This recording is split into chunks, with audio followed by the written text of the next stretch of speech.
Es tan importante lo que iniciamos como lo que va a concluir el día de hoy, ¿sí? Hicimos una pausa por los bautizos y retomamos la semana pasada con Paco la carta y hoy concluimos con esta carta. Entonces, vamos a iniciar, pero déjenme, le pido a Dios para que nos guíe, para que abra tu corazón y tu mente y que a mí Dios me guarde de poder hablar cosas que no están en la palabra. Amén. Que sea solo su palabra la que hoy sea expuesta. Padre, tal vez hoy estamos aquí físicamente, pero nuestra mente está en otro lado. Tal vez hoy solo venimos porque fuimos invitados y no venimos totalmente dispuestos a ser edificados con tu palabra. Tal vez hoy, Padre, no comprendamos la magnitud de tu palabra en nuestras vidas. Pero Señor, que en este proceso, que en este caminar juntos, hoy podamos entender y podamos comprender más allá de lo que nuestra propia sabiduría pueda darnos, Señor. Que vivamos tu palabra y que podamos ser totalmente edificados. Que despierten los ánimos, que sean gozosos al estar expuesto en tu palabra, mis hermanos. Y a mí dame también, Señor, la prudencia y la sabiduría que solo tú das, Dios, para que tu palabra sea expuesta. Bendito seas, Padre, en el nombre de Jesús. Amén y amén. ¿Sí? ¿Amén? Amén. Bueno, uno de las principales persecuciones que tenían estos hermanos que están en la carta de Hebreos no tenía que ver forzosamente con adorar a Jesús o seguir a Jesús. Para los judíos de este tiempo y para los judíos de este libro en el que el autor nos habla, era más allá, y era que ellos los consideraban como personas ateas, porque recuerden que ellos estaban separando de la religión que existía en ese momento. El Imperio Romano y los judíos de ese tiempo, ellos ejecutaban a estos cristianos por el delito, se puede decir, del ateísmo. Para el mundo antiguo de ese contexto en el que te estoy hablando, si una religión, observa hermano, si una religión no tenía imágenes o estatuas que se pudieran ver, templos que estuvieran majestuosamente construidos, que no tuvieran un altar físico en donde se pasaran los sacrificios, ahí esa no era una religión para ellos. Simplemente esa era una secta si no tenía estas características que te acabo de decir. Los judíos y las personas romanos de ese tiempo miraban a la iglesia primitiva, a la iglesia de Jesús, con desprecio, porque ellos no miraban un templo majestuoso, ellos no veían que ellos adoraran a imágenes, que adoraran esculturas, ellos no miraban que ellos tuvieran un lugar en donde hacer sus sacrificios. Por eso es que ellos decían, esta es una secta y tú eres un ateo porque acabas de renunciar al templo. Acabas de irte al templo por algo que no es un templo, que no es una comunidad, simplemente es una secta. Ustedes, los cristianos, no tienen nada. No tienen nada, son unos ateos. Ese era lo que estaban pasando esos hermanos en ese momento. Para que podamos comprender esta carta, debemos entender su trasfondo, y ya lo hemos hablado en otras ocasiones, pero solo para recordarlo, porque como estamos cerrando la carta, para que lo recuerdes, hermano, eran cristianos de origen judío, que ante esa intensa, y cuando digo intensa, era intensa, hermano, era una intensa persecución y una presión social muy fuerte para ellos. Ellos se sentían profundamente tentados a regresar hacia la seguridad del antiguo sistema de leyes y templos. El que te dijeran, es que tú no tienes un templo, para ellos era muy complicado. A lo mejor ahorita para nosotros en este contexto no lo era, pero para ellos sí era muy poco complicado. ¿Cuál es el argumento central, hermano, de la carta? De todo lo que leímos, déjame reducírtelo en una frase. Jesús es infinitamente superior y el cumplimiento absoluto de todo el Antiguo Testamento. Eso es la carta. Acá vimos en los meses que estuvimos todo esto. Jesús infinitamente superior a todo lo que ya vimos y el cumplimiento absoluto de todo el Antiguo Testamento. ¿Amén? Amén. Esa es la carta. Ese es el sentido de la carta que hoy estamos por concluir. Retroceder a Cristo no era solo, pues me regreso al templo, era caer en una apostasía. Por eso el autor daba varios puntos ahí que también vimos en la Escritura. En el capítulo 12, ya acercándonos a nuestro contexto más cercano, él les acababa de recordar que ellos no se habían acercado al monte Sinaí, sino se habían acercado al monte Sión, al Sión celestial, y que ellos acababan de recibir un reino inconmovible. Eso, hermano, es lo que tú has recibido. Un reino inconmovible, ¿sí? Un reino que es inconmovible de Dios. El autor concluye diciendo, pero también nuestro Dios es un Dios de fuego y de fuego consumidor. Eso es lo que termina el capítulo 12. Y vamos a entrar al 13, que es donde Paco la semana pasada nos habló. La adoración a ese Dios que es fuego consumidor, a ese Dios no se hace, hermanos, con ritos o con cultos en los templos. Esa adoración no se hace con ritos y con culto en los templos. ¿Cómo entonces adoramos a ese Dios? Paco lo narró la semana pasada. 1. Amando a los hermanos. Versículo 1. 2. Hospedando extranjeros en ese tiempo. Versículo 2. 3. Versículo 3. Sufriendo con los presos. Versículo 4. Manteniendo la pureza sexual dentro del matrimonio. Y 5. Viviendo sin amor al dinero. Así es como adoramos a este Dios que es fuego consumidor. Lo adoramos con esto que Paco nos narraba de los capítulos principales del capítulo 13, ¿sí? Justo antes de entrar a nuestro pasaje, en el versículo 9, si tú lo recuerdas, el autor lanza una advertencia. ¿Y qué dice el autor en el versículo 9? No, hermano, no te dejes llevar por doctrinas diversas y extrañas. Esa es la advertencia que está ahí. No te dejes llevar por doctrinas diversas y extrañas. Y luego continúa diciendo, porque buena cosa es afirmar el corazón con la gracia y no con los alimentos. Entonces, cuando leemos todo esto, hay una pregunta obvia y que tenemos que hacernos nosotros. ¿Cómo se puede entonces vivir con firmeza y con santidad en un mundo hostil? ¿Cómo podemos vivir, hermanos, con firmeza, con santidad en medio de este mundo que es hostil ¿Cómo, hermanos? ¿Te has preguntado? Qué bueno que la respuesta no está en los esfuerzos humanos, ni en las reglas.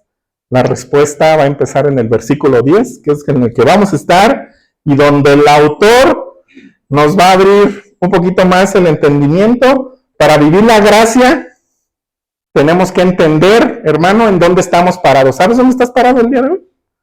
¿O no? ¿Dónde estás parado, hermano? Estamos parados en Cristo. ¿Sí estás parado ahí, en la roca? Amén, hermano. Entonces, para ir entrando al capítulo, te voy a tratar de ilustrar esto que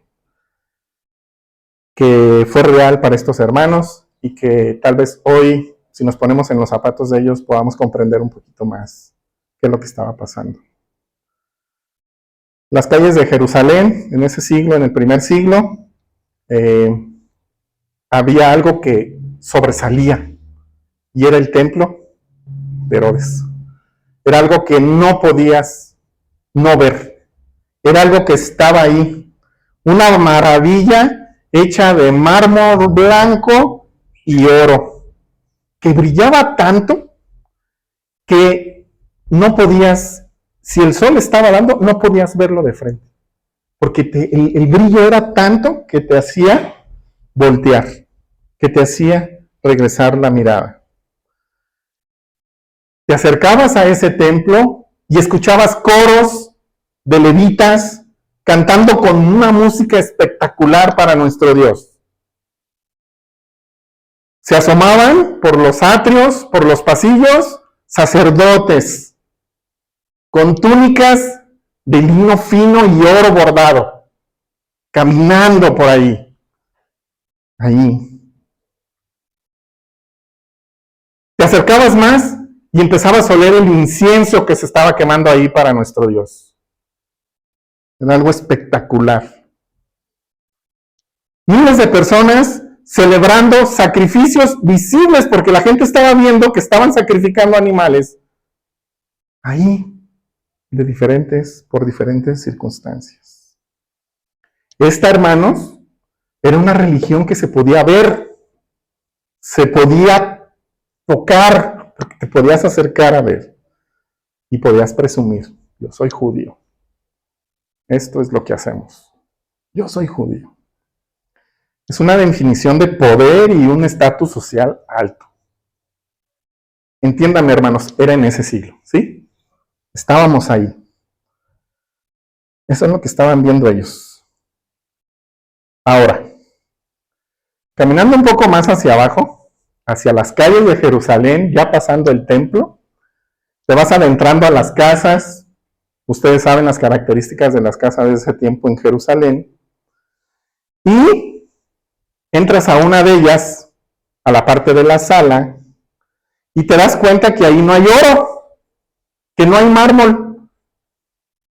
Solo hay 10 personas o 15 personas que están sentadas en el suelo y que están orando con los ojos cerrados a un Dios invisible. Te acercas un poco más y empiezas a escuchar que ellos están recordando las enseñanzas de un carpintero de Nazaret que había sido ejecutado años atrás en una cruz romana. Cuando se termina esa reunión, estos hermanos salen para sus casas, los abordan estos religiosos de la ciudad y los detienen. Y el primer insulto que les lanzan era el insulto favorito de ellos en esa época y era: mira nuestro templo, mira nuestro oro, miren nuestra seguridad de pertenecer a esta religión. Ustedes no tienen un templo físico a donde ir, no tienen sacerdotes visibles que los defiendan y no tienen un altar en donde sacrificar animales por sus pecados.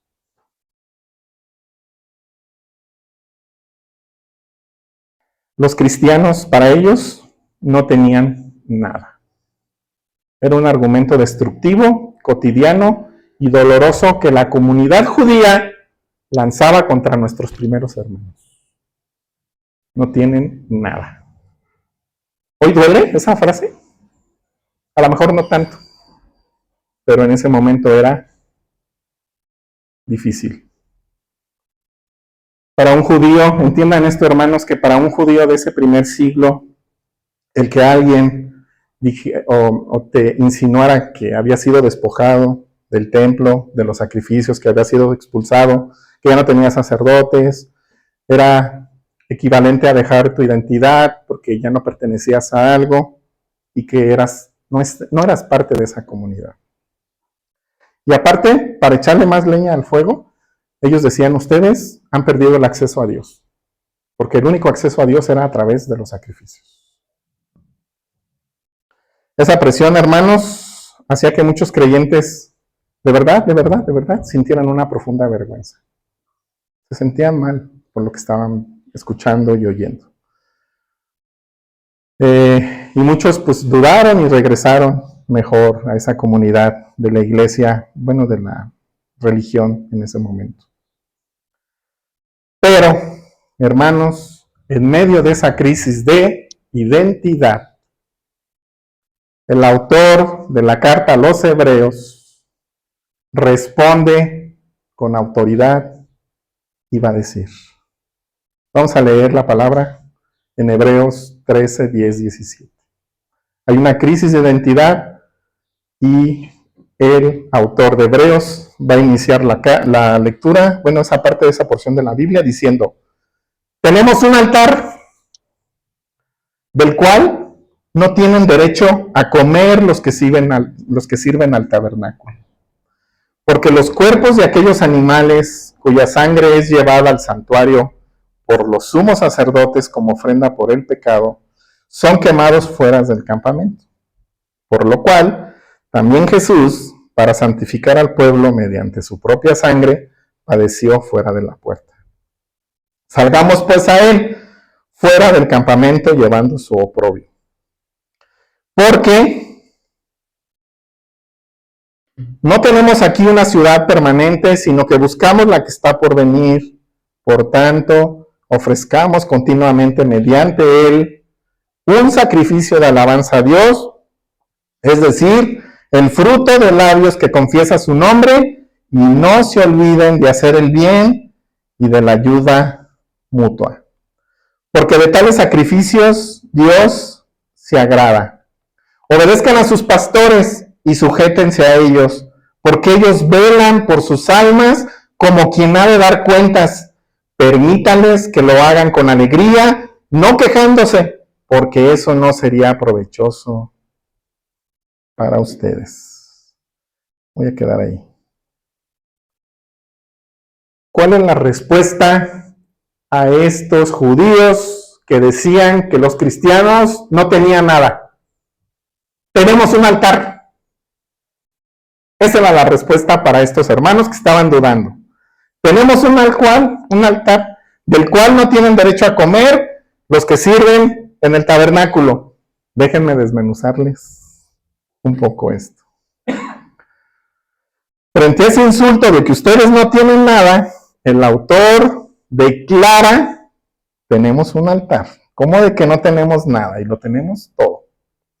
El altar de bronce, se están ellos refiriendo, el altar de bronce del templo de Jerusalén requería que de manera continua se estuvieran haciendo sacrificios ahí, ¿sí recuerdan? Levítico, estábamos viendo. Muchas veces, en muchas ocasiones pasaban y se hacían sacrificios en ese altar de bronce que se encontraba en el templo del rey Herodes. Pero hermanos, todo eso que estaba pasando ahí, ninguno de esos sacrificios quitaba el pecado. Ni uno solo de los que se encontraba ahí quitaba el pecado. En cambio, el altar que tú y yo tenemos hoy, que fue puesto en la cruz del Calvario, ese recibió solo un sacrificio y una vez y para siempre, y quedó limpia nuestra conciencia por la eternidad, por lo que pasó ahí, en esa cruz, en ese Calvario. Voy a desarrollar esto más adelante. Lo que el mundo llama no tener nada o no tienes nada, era en realidad para ellos y para nosotros es en realidad el día de hoy tenerlo todo. Tenemos a Cristo en nuestras vidas. Eso es tenerlo todo. Aunque ellos digan no tienes nada, tú sabes que tienes todo en Cristo Jesús. Tenemos un altar del cual dice la Escritura, ustedes no tienen derecho a comer los que sirven al tabernáculo. Y aquí el autor, hermano, escucha bien, va a trazar una línea que va a dividir. Digamos que está aquí y de repente va a hacer esto. Y quiero que lo mentalices así. Comer en el Antiguo Testamento del altar de donde se sacrificaban estos animalitos, solamente era a través de un sacrificio y se llamaba ese sacrificio de paz. Era la única vez que la persona podía comer de esos alimentos que pasaban en el altar. En el mundo antiguo, sentarse a comer con alguien era un gozo verdadero cuando estaban estos sacrificios de paz delante del Dios. Significaba que las armas se habían guardado, que se sellaba una alianza con las personas, era un momento de shalom, de paz. En este sacrificio, esto era lo que pasaba. Una parte del animal se le daba a Dios. Otra parte del animal era para los sacerdotes y otra parte regresaba al que había dado el sacrificio. Ese era el sacrificio de paz. Por eso el autor está diciendo, los que participan ahí no tienen derecho a comer nada. Para Dios, y el resto se le devolvía al oferete, dice aquí, que era como la persona que lo había dado, para que se la comieran en el templo. Entonces, Dios, el sacerdote y el pecador estaban comiendo en la misma mesa y del mismo alimento. Era extraordinario, hermano, lo que significa comer de la ofrenda de paz. ¿Sí me explico?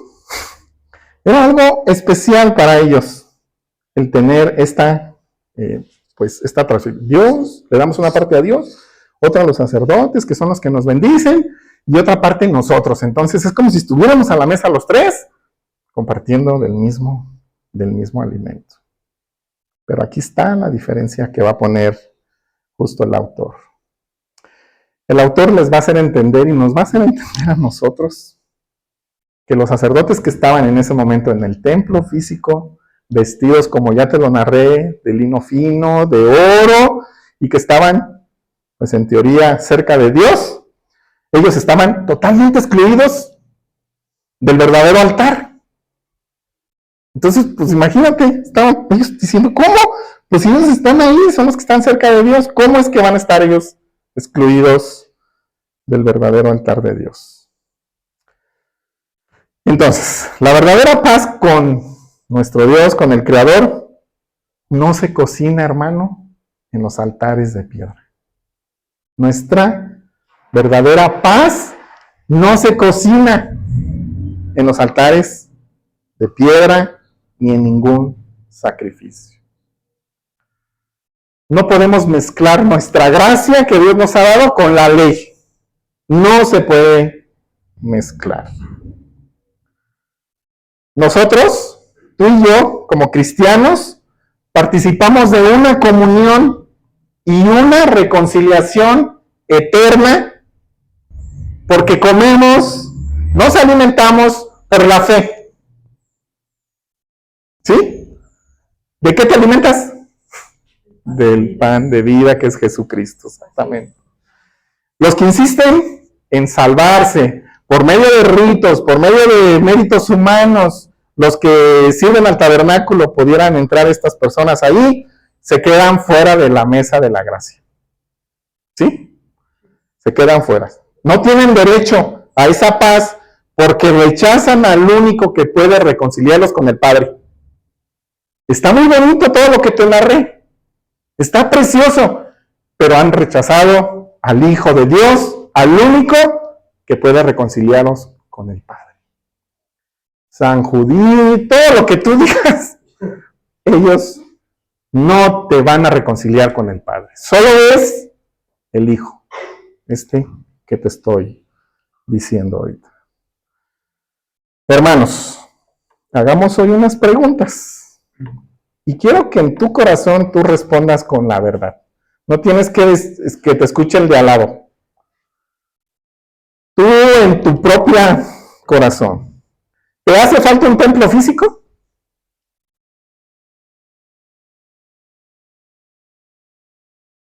Espero que hayas dicho que no, porque Cristo es nuestro santuario. ¿Te hace falta un sacerdote esplendoroso, visible? Espero que hayas dicho que no, porque Cristo es nuestro sumo sacerdote, intercesor a la diestra del Padre. Espero que no te falte. ¿Te hace falta ver que se están sacrificando animales de manera continua?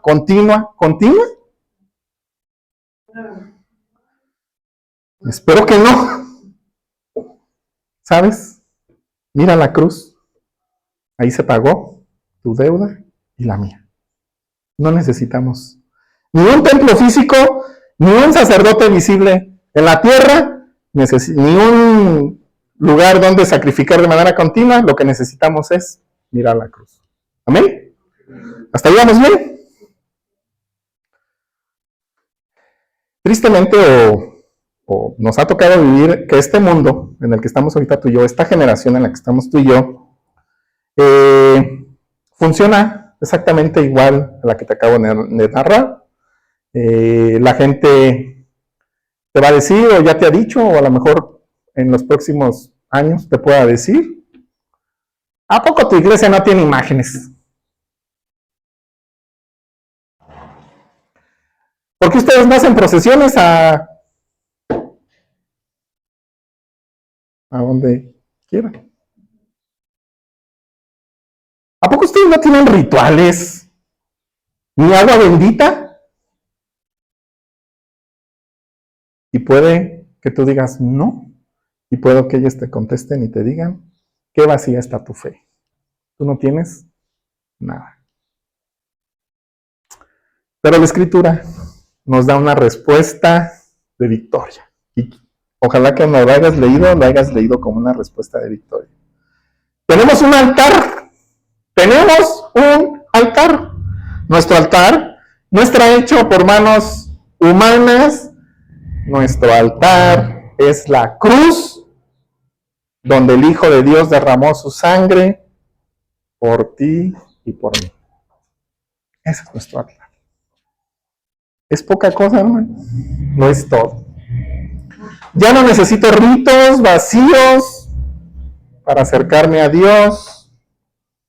El velo se rasgó. Tengo acceso directo al trono de la gracia por mi fe. ¿Amén? Eso es. Tenemos acceso directo por la fe. Entonces, si me dicen que no tengo nada, lo tienes todo. ¿Sí? No hay imágenes, no des explicaciones, hermano. Tú sabes que lo tienes todo. Dice el versículo 11 y 12, porque los cuerpos de aquellos animales cuya sangre es llevada al santuario por el sumo sacerdote como ofrenda por el pecado, son quemados fuera del campamento, por lo cual también Jesús, para santificar al pueblo mediante su propia sangre, padeció fuera de las puertas. Quiero llevarte un poquito al Antiguo Testamento para que puedas comprender y podamos comprender juntos un poco más. El autor está conectando uno de los rituales más solemnes que se puede llevar o que se llevaba en el Antiguo Testamento, y era el día de la expiación. Y tú lo has escuchado a veces, es el Yom Kippur. Ese era a lo que el autor estaba tratando de que ellos comprendieran. Entonces, el día de la expiación, y voy a hacer algo para que podamos entender. Vamos a ir viendo un poquito desde que arrestan a Jesús hasta que llega este momento, ¿sí?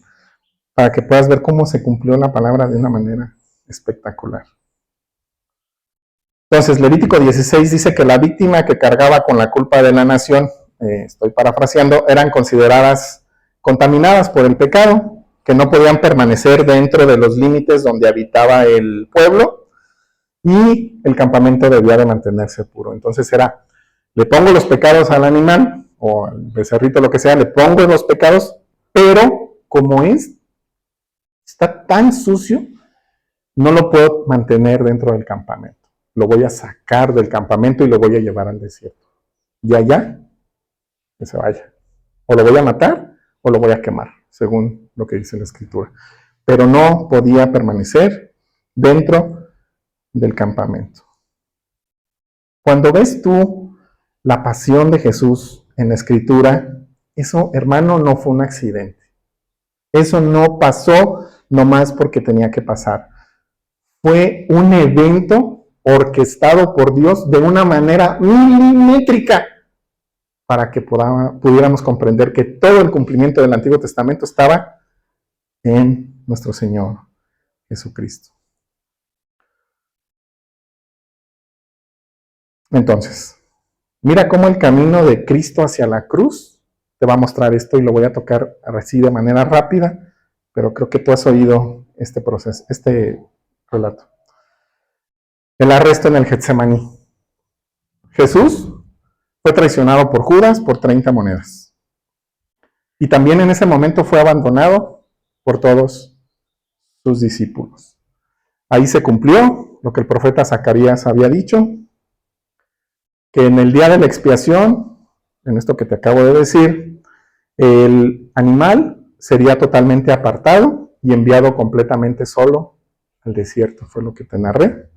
Jesús, al ser abandonado por todos, se convierte en ese momento en ese cordero solitario. ¿Sí? ¿Lo estás observando? En ese momento, cuando todos lo abandonan, no es que qué collones, es que era un plan perfecto de Dios, porque tenía que cumplirse esto, como el cordero perfecto. ¿Amén? ¿Ahí vamos bien? ¿Sí? Entonces, él, en ese momento que lo dejan solo, él es entonces ya el cordero que va a ser el sacado más adelante de la ciudad y que va a cargar lo que tú y yo merecíamos, los pecados. ¿Amén? Hasta ahí vamos bien. Ahora observa, llegan al juicio contra el Sanedrín. Él, Jesús, es llevado ante Caifás. ¿Sí recuerdan? ¿Qué fue ahí delante de él? Falsamente acusado, fue escupido, fue bofeteado, pero algo impresionante fue que ante todos esos insultos, él nunca abrió la boca, sino guardó silencio. Ahí se estaba cumpliendo Isaías 53:7, cuando dice, como cordero fue llevado al matadero, y como oveja delante de sus trasquiladores, enmudeció y no abrió su boca. Según Levítico, regresando un poquito a Levítico, el animal que iba a ser presentado para esto tenía que haber sido inspeccionado por los sacerdotes para asegurarse que este animal no tuviera ningún defecto. El Sanedrín, cuando intentó buscar alguna falta moral, ¿recuerdas? Que empezó a decir, no, es que esto, y le empezaron a buscar algo a Jesús, y él guarda silencio. En ese momento lo único que estaba pasando es que le estaban tratando de buscar un defecto a ese cordero perfecto, que no tuvo ningún defecto y que no hallaban cómo sacrificarlo por un defecto. Era un cordero perfecto delante de estos sacerdotes que estaban inspeccionando a ese cordero, que ni sabían que iba a ser el cordero perfecto, pero que estaban ahí. Impresionante. Era el cordero único, moralmente perfecto, apto para el sacrificio. Ahorita te voy a explicar esto de moralmente. La ley exigía que el cordero del sacrificio fuera físicamente perfecto. Los sacerdotes buscaban que no tuviera una pata rota, que no tuviera una mancha en la lana, que no tuviera un ojo por acá, Los sacerdotes buscaban que fuera perfecto. Se lo traían al sacerdote y el sacerdote lo veía y decía, ok, este es perfecto para este sacrificio. Fue lo que pasó en el Sanedrín, cuando Jesús se presenta delante de ellos. Cuando el Sanedrín examina a Jesús, ellos no están buscando defectos físicos, ¿sí? Ellos están buscando una falla en su conducta, una mentira en sus labios. Ellos lo que están buscando es algo interno. Déjame. ¿Sí están ahí, hermanos? Ellos no estaban buscando defectos físicos, estaban buscando una falla en su conducta, con una mentira en sus labios, un error en su enseñanza. ¿Qué estaban haciendo? Examinando al Cordero, para ver si era perfecto para el sacrificio, y ellos no lo sabían. La gloria de nuestro Señor Salvador Jesucristo, ante esos insultos que estaban siendo objeto ahí en ese momento, Jesús guarda un silencio. ¿Por qué? ¿Por qué no habló? Ese silencio me mostró que en él no había ninguna falta, ningún pecado. No había nada, absolutamente nada, que descalificara a este Cordero perfecto que te salva a ti y a mí. En ese momento él es el perfecto Cordero y va a ser llevado más adelante al sacrificio. Los animales del Antiguo Testamento eran perfectos por fuera, porque entiende, hermano, que estos animalitos no tienen mente ni tampoco tienen voluntad. ¿Sí? Por eso es que buscaban la moral de Jesús. Porque un animalito no puedes ver qué está pensando, no puedes ver si está mintiendo. Pero en Jesús sí podía buscarle por ese lado y hacer lo que él dejara de ser el perfecto sacrificio. Nuestro Cordero es perfecto por dentro, su mente, sus motivos, su palabra y sus acciones, que lo vimos en los evangelios, en esos guardaron una santidad absoluta. Y tú lo leíste en los evangelios. Él es el único Cordero moralmente perfecto y por lo tanto el único digno de presentarse delante de la justicia de Dios, el Padre, para pagar todas nuestras imperfecciones tuyas y mías. Hermoso, hermano. ¿Cómo fue? Tú lo ves así como que, ay, pobrecito, estaba en esto. Sí, y sí, hermano, no le quites pero estaba haciendo todo un plan perfecto de Dios. Cuando es entregado a los gentiles, a Poncio Pilatos y a los soldados romanos, que es azotado y coronado con espinas, se cumple el Salmo 22:16, que dice, porque perros me han rodeado, me han cercado cuadrillas de malignos, clavaron mis manos y mis pies. Al ser sentenciado por la religión judía y por el imperio romano de ese tiempo, el mundo entero, prácticamente la religión y todo el mundo, se estaba uniendo para rechazar al Hijo de Dios. Todo el mundo conocido de ese momento. Entonces, va Jesús cargando su cruz y va saliendo de la ciudad. ¿Recuerdas que Jesús es obligado a cargar esa cruz y es sacado de las murallas de Jerusalén? ¿Hacia dónde? Hacia el Gólgota.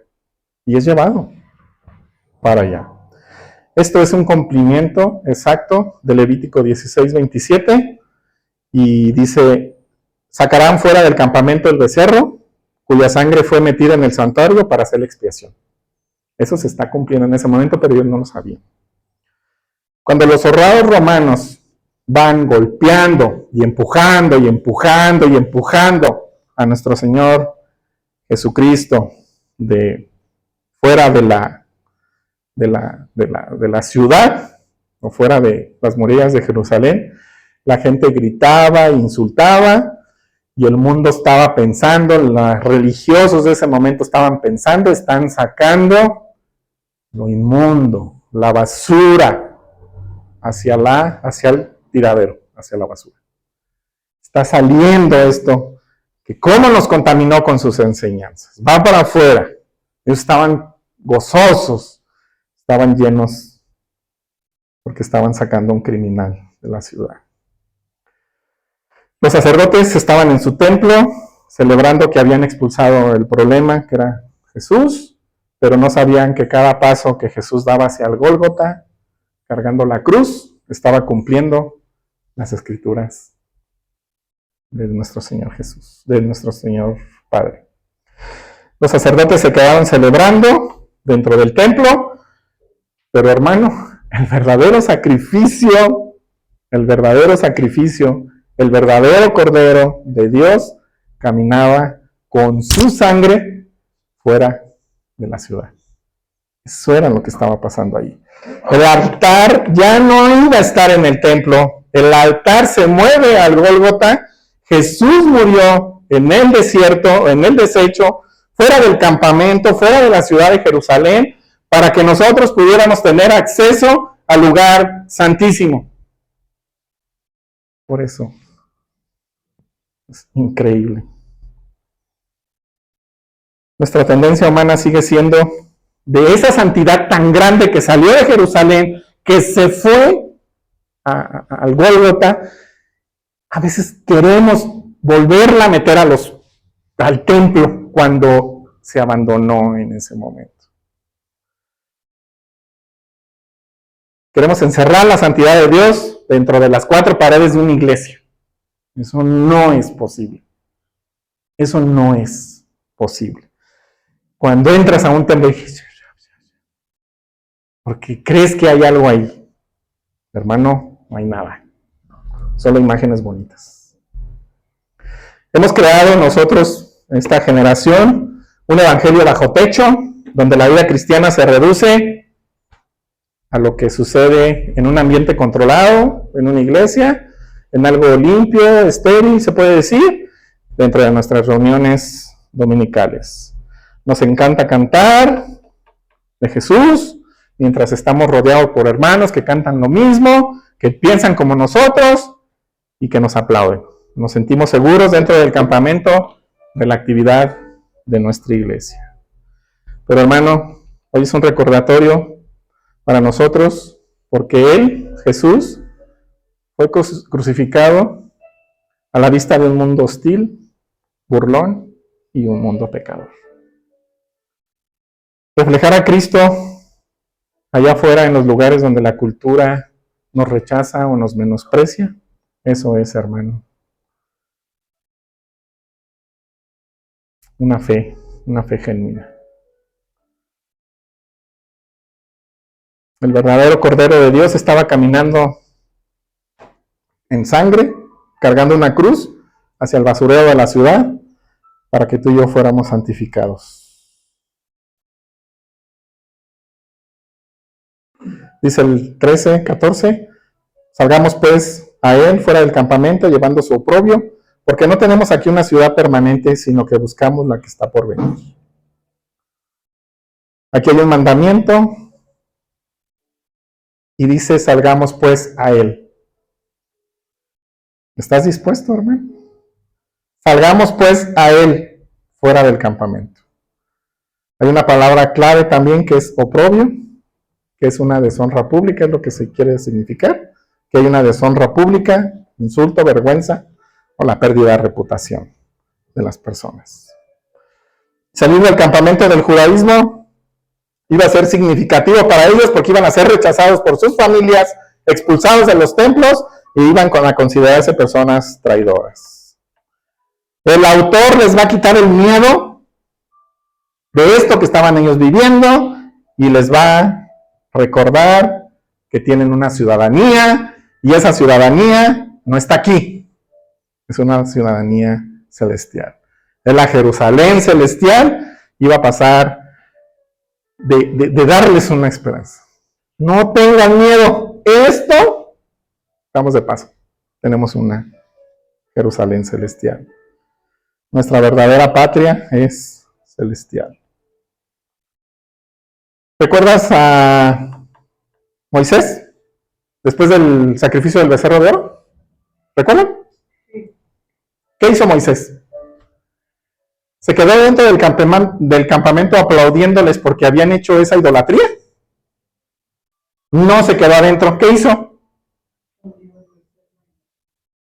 Agarró su tienda y se salió del campamento. Y se fue. Aquí estaba el campamento y él estaba allá. Impresionante la imagen.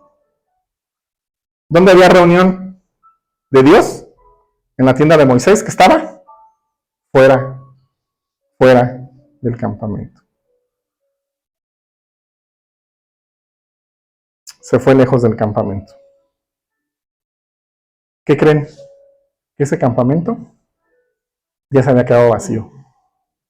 Porque donde se manifestaba Dios era fuera del campamento, en la tienda de Moisés. ¿Quieres buscar de verdad al Señor, hermano? Quienes de verdad quieren buscar a Dios tienen que empacar sus cosas, digamos, salir de tu comodidad y caminar hacia afuera, al desierto, porque la tienda estaba en el desierto, fuera de la comunidad, pero en el desierto, porque la presencia de Dios ya estaba allá. ¿Quieres buscar de verdad al Señor? Tienes que dejar tu campamento e ir a su presencia. Llámale, ponle como quieras al campamento. Si quieres encontrar con nuestro Jesús, tienes que estar dispuesto a que las multitudes, como a Moisés, nomás lo veían caminar. Nomás lo veían que pasaba. ¿A dónde iba Moisés? A la presencia de Dios. ¿A dónde iba el pueblo? A la idolatría. A veces el caminar de manera contraria a lo que el mundo dice, eso es buscar a Jesús. Me voy a adelantar porque ya me están poniendo aquí. Entonces, vamos ahora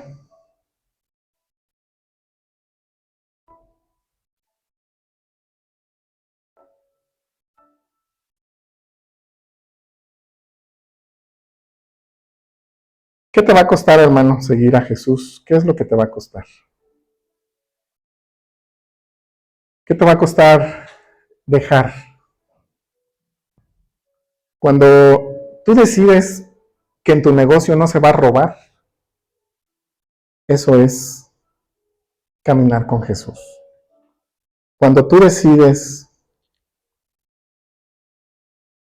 mantener la pureza sexual dentro de tu matrimonio, eso es caminar con el Señor.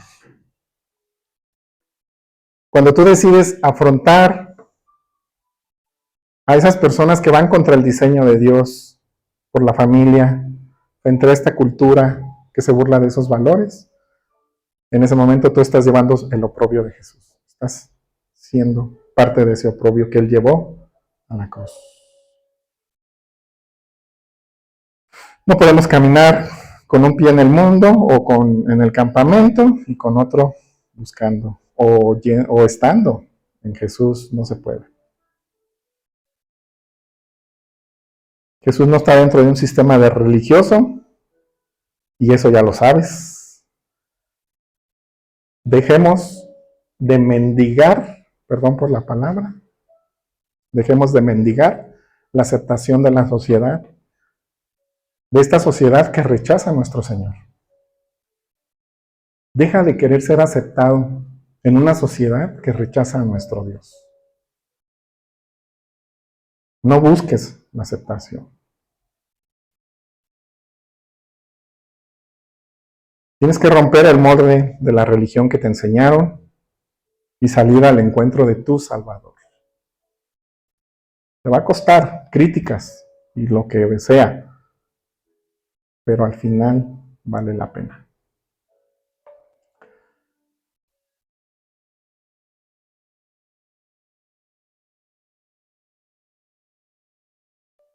Me voy a brincar todo esto de los sacrificios porque quiero que vayamos a la parte de qué papel juegan los pastores en todo esto. ¿Tienen un pastor, hermanos? Sí.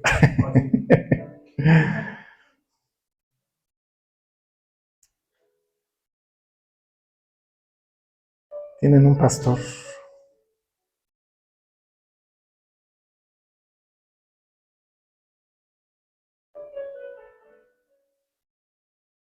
A ver, entonces, ¿qué dice el pasaje 17? Ponlo, Diego, en la pantalla, por favor.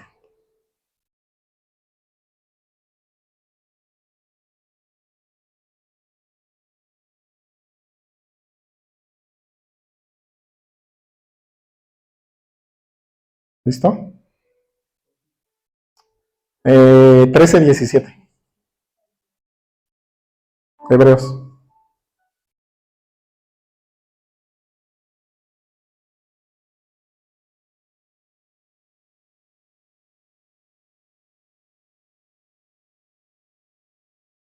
Obedezcan a sus dirigentes, en este caso es pastores, sométanse a ellos, pues cuidan de ustedes como quien tiene que rendir cuentas.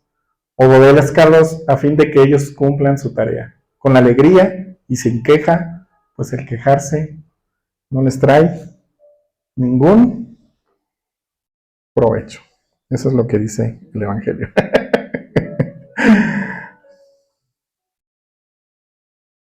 El Evangelio nos llama a sujetarnos con humildad, porque es el orden establecido que Dios ha puesto.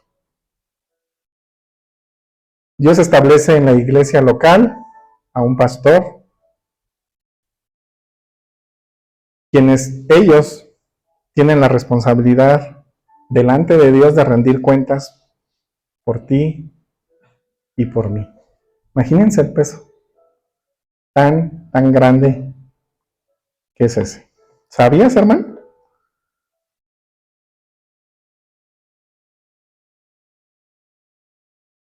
¿O no lo sabías? ¿No sabían?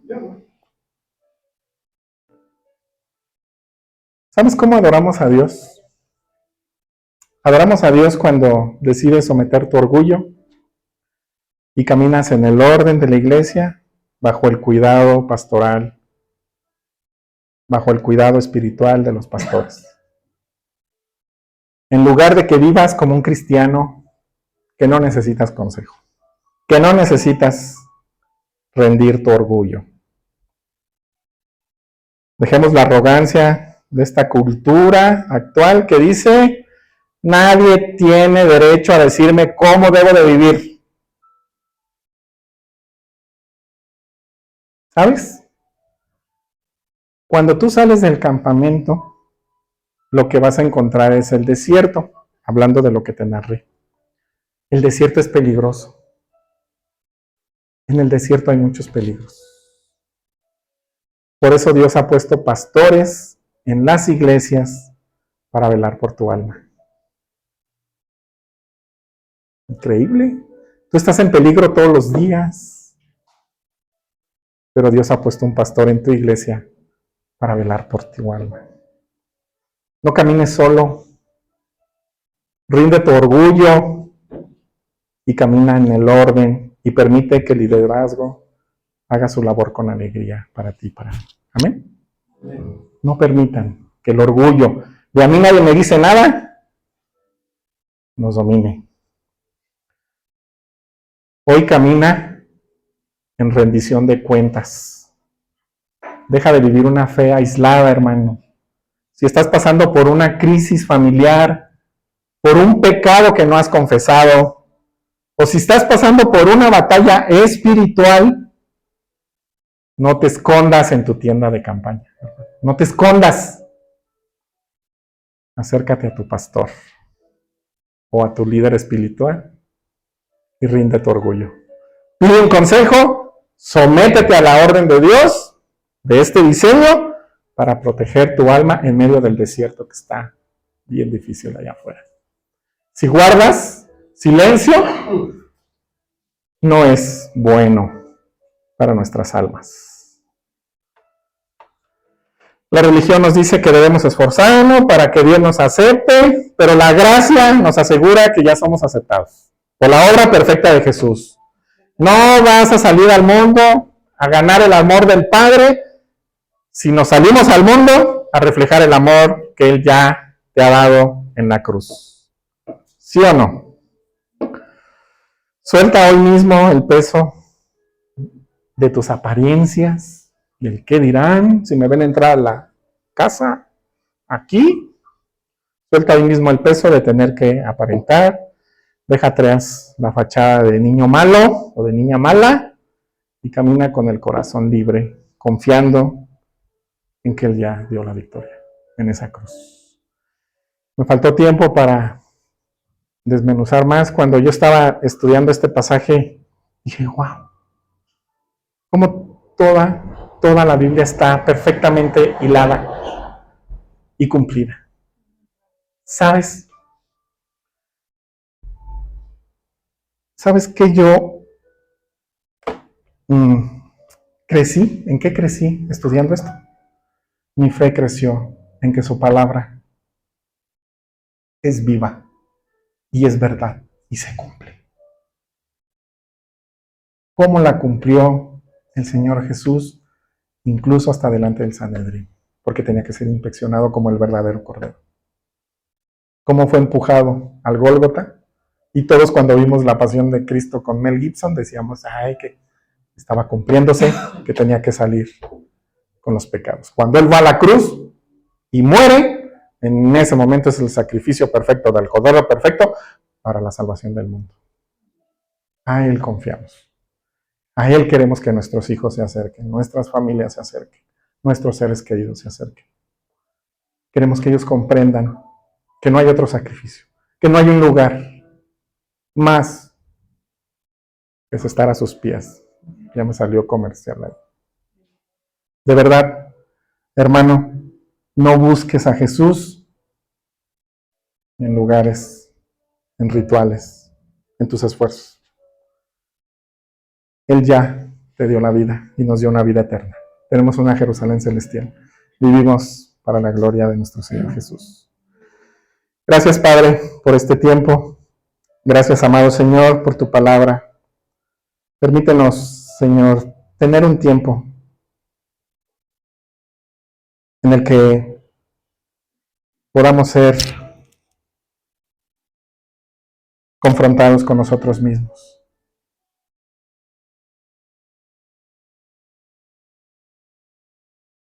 Reconocemos que hemos estado lejos de ti, de ese altar, de ese sacrificio perfecto, y nos hemos alejado por diferentes razones. Nos hemos seducido por el mundo, nos hemos seducido por las religiones que nos dicen, tú tienes esto, tú tienes aquello.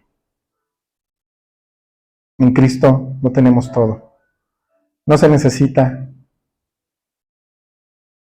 Señor, no se necesita nada más, pues todo fue cumplido en el Gólgota. La resurrección de mi amado Señor fue también un cumplimiento. Y los 40 días que caminó después también fue un cumplimiento. Señor, hoy creemos que hoy estás a la diestra del Padre. Hoy creemos que vendrás por segunda vez.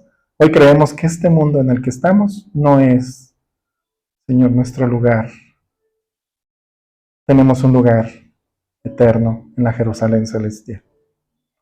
Ayúdanos a pasar este tiempo, este proceso, este éxodo que estamos en la vida, confiando en ti, haciendo tu voluntad y guiados 100% por tu palabra. Que todos aquellos hermanos que hoy necesitan rendir su orgullo y venir delante de nuestro líder, pastor puesto por ti, para guiar a este pueblo, para guiarnos a nosotros, Señor, que hoy rinda cuentas y que sea guiado y cuidado su alma por el pastor que está, Señor, frente a nosotros como iglesia. Gracias, Padre, por todo. Te oramos, te damos gracias. Te amamos, Jesús. Gracias, Espíritu Santo. Alabado sea, Señor. En el nombre de Jesús. Amén.